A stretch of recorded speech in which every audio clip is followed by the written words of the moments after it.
Hey y'all, welcome to another day of Consider Your Soul. So today it's going to be a little different. The medicine has been on my mind. And so I'm just going to share with you what that is.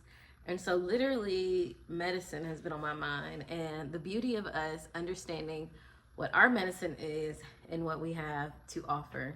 Um, and so I was just thinking about how, medicine is used to support it just is what it is, and it shows up that way. And how we all have medicine for somebody. We all have medicine for ourselves. We all have medicine for something. And so I was talking to one of my friends, and for some reason, I was just telling her, and I was like, yeah, death finds you. And she was like, what? And I'm like, no, not like that, but like things that are dying always seem to find you. Like people who are dying seem to find you. And so this is really her story, but she ended up finding a dead cat. And she picked it up, rescued it, took it to the vet, but they ended up having to euthanize the cat. And so she was really sad about it. And, she wanted to know why this cat came into her life. And I'm like, okay, I mean, I can pull a card on it. But even as I was getting ready to do that, I just thought about how, like, the fact that this cat was transitioning, and somehow it connected with her before. Like, it didn't just have to die out there by itself, it connected with her. And somehow in the energy knew that she would take him where he needed to be, and so he could transition in the light, transition with support, with community. Like, it didn't have to transition alone. And so as I was talking to her, I'm like, oh man, like, and I didn't say it to her initially that like death finds you, but it's just and then we ended up having a conversation later where I talked to her about it, and I was like, no, it's like, like how they say, like, people see the light before they die. And so I think I'm like kind of similar how like death doulas work, and they just help people transition to the other side. And so I was like, it's really a gift. And so I started thinking about, like, figuratively, the people who enter her life, who she meets, all these different things. And so it just had me thinking about that. And then the other day I wrote one of my friends, it was his birthday. I wrote him a letter, and I realized like his medicine, so her medicine was hope. Was light. And so I realized his medicine was hope. He ended up letting me do like a reading for him for his birthday, which is not something he would typically do. But hope was just all over it. And I thought about who he was as a person. And I'm like, man, like, your medicine is hope. Like, you are somebody who can instill hope into a place, into an environment, and people feel different.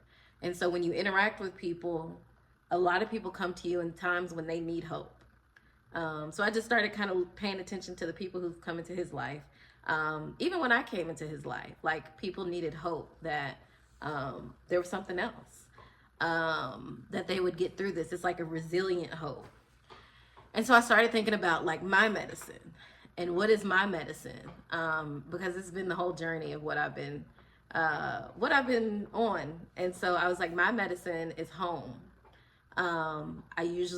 People need a home. People feel estranged from their home. People need a safe place to go. And it's something that I seek out, because what it is that, I think our medicine is also something that we may seek out too. And so we understand it on a soul level. And so, yeah, I think the medicine of the soul, this whole conversation about considering your soul, understanding what the medicine is for the day, is important because it helps you to understand what your medicine is. And then when you know what your medicine is, you start to notice where your wounds are, where they come from. And you start to be able to see other people's wounds. And I feel like a lot of us are being called to be teachers, to educate people, to walk with people on their journeys. And I think walking with someone, you have to understand what your medicine is. And, I think about the family that I came from, the space that I grew up in. I grew up in a home. I grew up in a loving, caring environment. I had everything I needed and more. I had a village. Like, it wasn't just the home I grew in. It was the home that I was surrounded in by the other people in my village. I grew up in a community. You know, the old ways of community is how I grew up. It may have looked a little different because times have changed, but that is my medicine. That is what I know. That is what's ingrained in my soul and my spirit. And yeah, I think it's what I offer. And so that's why I'm always talking about like a safe space. And I think we just get so fixated on becoming an expert of something and knowing everything about something. And yes, you can do that, but a lot of the work is embodying it. Because if you attract people, people come to you for things because they see it in you. And so really all of this about considering your soul, all this conversation we keep having is really so that you can understand more about yourself, and what you bring to the world, to see the value that you have, to see the medicine that is innately who you are. And so, yeah, that's been on my heart. That's been on my mind, is like, wow, like we all have medicine. You know, I was even thinking of my mom, who has been described as kind of like this high priestess energy.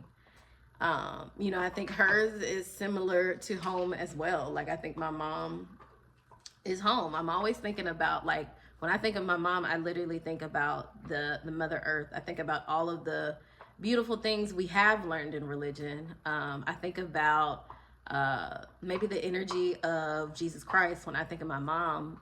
You know, I wasn't somebody who learned the Bible in and out, but the things I learned, I started to look at my mom and I'm like, you know, this is who you are. Like, this is not who you've worked to become. This is who you were born to be. Like, you just embodied this. And so understanding your medicine, people come to my mom for peace. They come to my mom to calm their spirits, like a weary soul. You know what I mean? And she's a problem solver. And so I think it's just so important to understand our medicine so we can stop expounding our energy in places that don't really feel good or feel right or feel in alignment. So yeah, that's the medicine of the day. And I always love bringing back the rose because I think the rose walks with us to help us understand our medicine.